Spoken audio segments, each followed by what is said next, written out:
सी जंगल में एक सुरमई गुलहरी रहती थी। वो बड़ी अक्लमंद थी।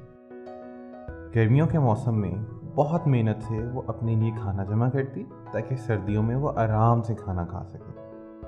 उस साल सफ़ेद गुलहरी ने सारी गर्मियां खेल कूद कर गुजार दी और खाना बिल्कुल भी जमा नहीं किया।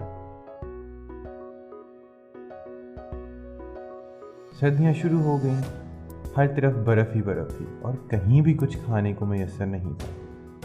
सफ़ेद गुलहरी का भूख से बुरा हाल हो रहा था। जब उसमें और भूख बर्दाश्त करने की हिम्मत ना रही तो वो सुरमई गुलहरी के पास मदद के लिए पहुंची। तो उसने देखा कि सुरमई गुलहरी ने अपने घर में खाने का ज़ख़ीरा किया हुआ है, तो उसकी भूख और बढ़ गई।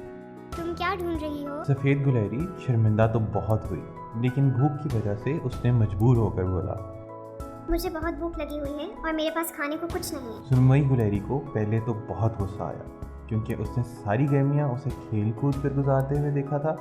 उसने सोचा कि उसे डांट कर वहाँ से भगा दे, लेकिन फिर इसी हालत देखकर उसे तरस आ गया। सफ़ेद गुलहरी अंदर आई तो उसने खाने की बेशुमार चीज़ें उसके सामने रख दी और दोनों ने मिलकर खाना खाया। उसे पेट भर कर खाते देखकर सुरमई गुलहरी को बहुत खुशी हुई। सफ़ेद गुलहरी ने खाना खाने के बाद सुरमई गुलहरी का शुक्रिया अदा किया। मैं जानती हूँ कि तुम्हारे पास सर्दियाँ गुजारने के लिए खाना बिल्कुल भी नहीं है। मैंने बहुत सारा खाना जमा किया हुआ है, तो तुम सारी सर्दियाँ मेरे साथ खाना खा सकती हो। मैं आपकी शुक्रगुजार हूँ। मैं आपका ये एहसान कभी नहीं भूला। इसमें शुक्रिया की कोई बात नहीं। हम सबको एक दूसरे की ज़रूरत का ख्याल रखना चाहिए। यही असल और सच्ची खुशी है।